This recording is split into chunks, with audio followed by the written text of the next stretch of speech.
Welcome back to the channel, guys. So this time we've got an epic battle for you. So we're using the Glory Hallelujah rules mixed with wargaming, 1 hour wargames, sorry, and it's a recreation slightly of the Battle of Quatre Bras, but just in very, very small. It's from scenario 11 within the 1 hour wargames battle. So both sides have 3 infantry regiments. The British have 2 artillery and 1 cav, and the French have 1 artillery and 2 cavalry. So pretty equal forces. So nothing too outlandish. It's not a true representation of Quatre Bras, it's just based off of it, the mission from the book.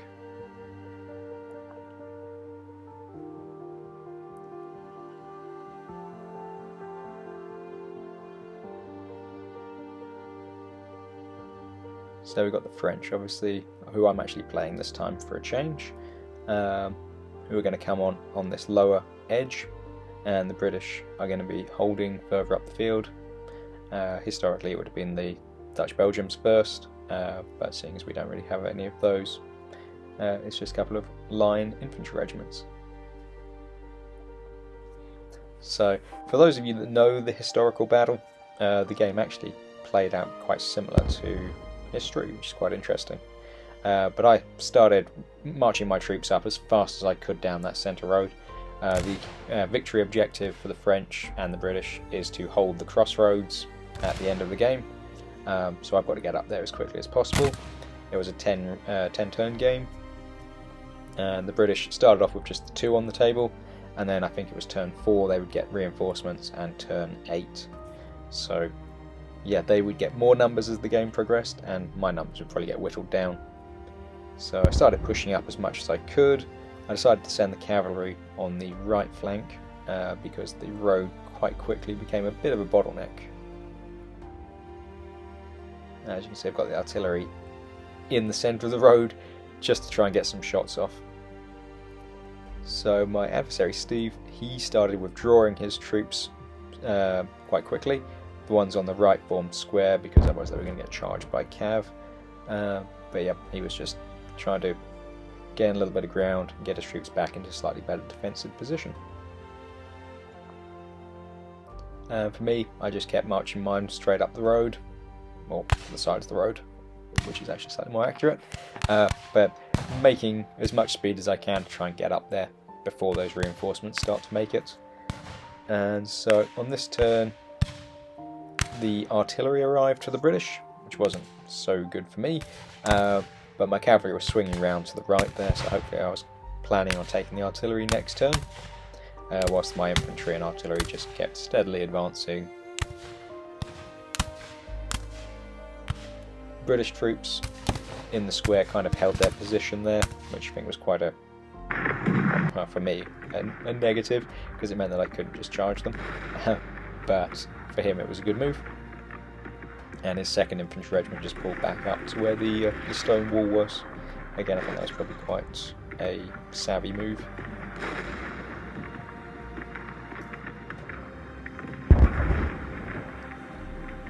In turn 4 for me, again it was kind of the same again, infantry just slugging their way forwards, and the cavalry started to turn about to get into a charge range, charge position.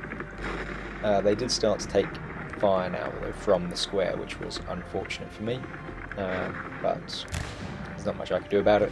His artillery were lined up and we're going to start firing, and unfortunately he moved his 2nd infantry regiment across the wall and then formed a square with them, which blocked my charge, so that kind of scuppered that plan. But apart from that, my main force just kept advancing slow but steady. My artillery were causing some good casualties on his square because, yeah, it was just every turn he was taking casualties. But not much had happened up till this point. But now my cavalry was starting to take a pounding.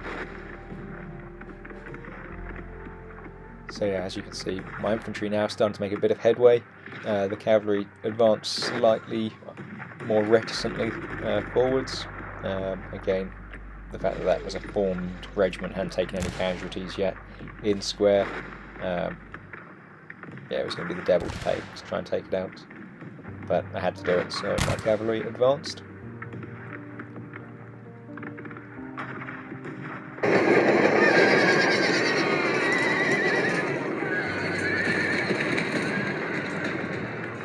Yeah, so in our rules, because we've got a few homebrew rules that we chuck in, all of the so you take turns moving, but then all the shooting is calculated, and then casualties are removed at the end, so that way everyone takes the full brunt of the shooting.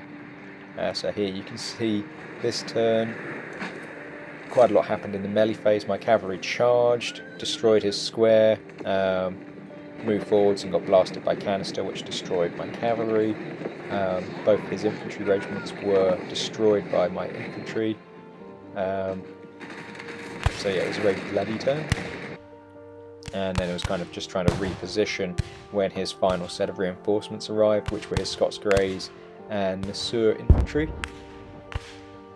So I had to form square to protect from the cavalry, which were about to charge me, whilst my 2 infantry regiments, who were already quite beaten up by this stage, had to face off against his artillery. So it was a dire situation for me. His cavalry charged my square, and it was very dire. I took a lot of casualties, but the square did hold enough to not be ridden down, but then broke in its morale check. So, silver lining, I guess. The regiment kind of survived, but not really capable of doing anything. In the shooting phase, I was able to eliminate his 2 artillery pieces, to the loss of just of 2 of my infantry regiments. But yeah, the game came to an end pretty well in a stalemate. We were both more or less equally numbered on the table. Perhaps I won because my artillery was still full in health, and my infantry regiment at the top there was still reasonably strong. But it was a very hard battle, and I would say stalemate or a draw is probably the most likely outcome. Anyway, I really enjoyed it. I hope you've enjoyed watching. If you've got any suggestions for future videos, let me know. If you haven't already, please like and subscribe, and I'll see you next time.